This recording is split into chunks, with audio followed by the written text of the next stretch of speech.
కాకినాడ జిల్లా సామర్లకోట మండల ప్రజా పరిషత్ కార్యాలయంలో మండల అధ్యక్షులు బొబ్బరాడ సత్యబాబు ఆధ్వర్యంలో బదిలీపై వెళ్తున్న ఎంపీడీఓ శ్రీలలిత, ఏవో మంగతాయారు, అటెండర్లు కృష్ణ, అప్పారావులను ఘనంగా సత్కరించి అభినందించారు. అదేవిధంగా సామర్లకోట మండలం పరిధిలో పంచాయతీ సెక్రటరీగా విధులు నిర్వహించి బదిలీపై వెళ్తున్నటువంటి సెక్రటరీలను ఈ సందర్భంగా సత్కరించారు. ఈ సత్కార సభలో ఎంపీపీ సత్యబాబు మాట్లాడుతూ ప్రభుత్వ నాయకులు మారినా ప్రజల యొక్క శ్రేయస్సును కోరేది ప్రభుత్వం మాత్రమేనని, ప్రభుత్వ నాయకులు వైసీపీ అయినా, టీడీపీ అయినా, జనసేన అయినా ప్రభుత్వం చేపట్టినటువంటి కార్యక్రమాలను మనం గౌరవించాలని అన్నారు.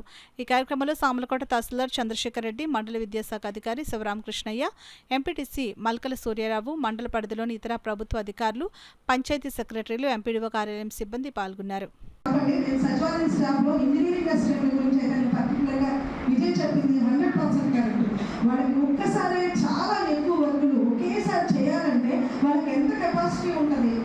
చేయలేరు వాళ్ళు, కానీ దాన్ని ఎలా చేయాలో చెప్పకుండా అన్ని వాళ్ళని అడుగుతూ ఉంటే వాళ్ళకి అర్థం కాక కొత్తగా గవర్నమెంట్ జాబ్లోకి వచ్చి ఇంతేనా జాబ్ అంటే వ్యక్తి కలిగే పరిస్థితుల్లో వాళ్ళు ఉండే పరిస్థితుల్లో నేను వచ్చాను.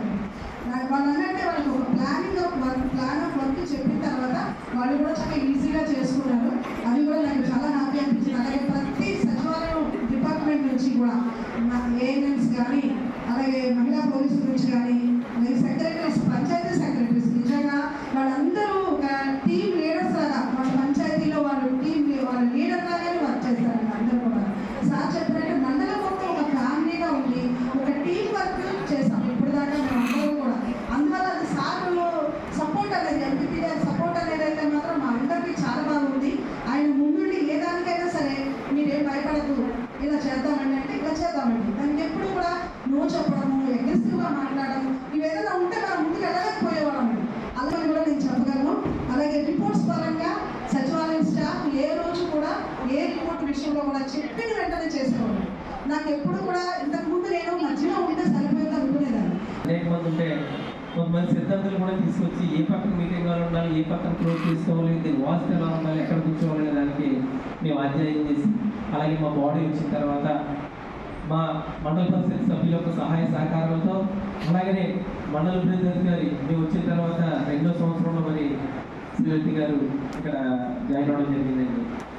నేను చెప్పాలంటే ఆవిడ జాయిన్ అయిన తర్వాత మా మండల పరిషత్లో ఉన్న సిబ్బంది కోసం కూడా నేను చెప్పాలి. మేము వచ్చేసరికి ఒక ఏఓ గారు, ఒక సెపరేట్గా ప్రైవేటు ఎంప్లాయీకి ఇద్దరు ఉండేవారండి మండలంలో. మేము వచ్చేసరికి అంటే కొన్ని సందర్భాల్లో కూడా మాకు మీటింగ్ పెట్టుకుని ప్లేస్ కూడా లేక మేము బయట ఆ డాక్టర్ బిల్డింగ్లోనూ లేకపోతే పైన ఆ సబ్ ఆఫీసులో కూడా పెట్టుకోవడం జరిగింది. కానీ నేనేమంటానంటే ఒక మండల అధ్యక్షుడిగా మేము పదవి బాధ్యత చేపట్టినప్పుడు మేము అనుకున్నాం, అంటే ఇది ఒక కార్పొరేటివ్ ఆఫీసులో తీర్చిదిద్దాలని ఒక సంకల్పంతో వచ్చాము మా బాడీ అంతా కూడా. దానికి నీట్గా మాకున్నటువంటి మండల పరిషత్లో ఉన్నటువంటి సిబ్బంది ప్రతి ఒక్కరు సహాయ సహకారం ఉన్నాయి కాబట్టి ఈరోజు ఈ ఆఫీస్ని ఇలా చేసుకోవడానికి రాంతి అని నేను చెప్తా ఉన్నానండి. మరి ముఖ్యంగా ఎండో అన్నట్టు ఎండో గారు మరి లేడీ అధికారిగా జాయిన్ అయినప్పుడు మండలంలో ప్రతి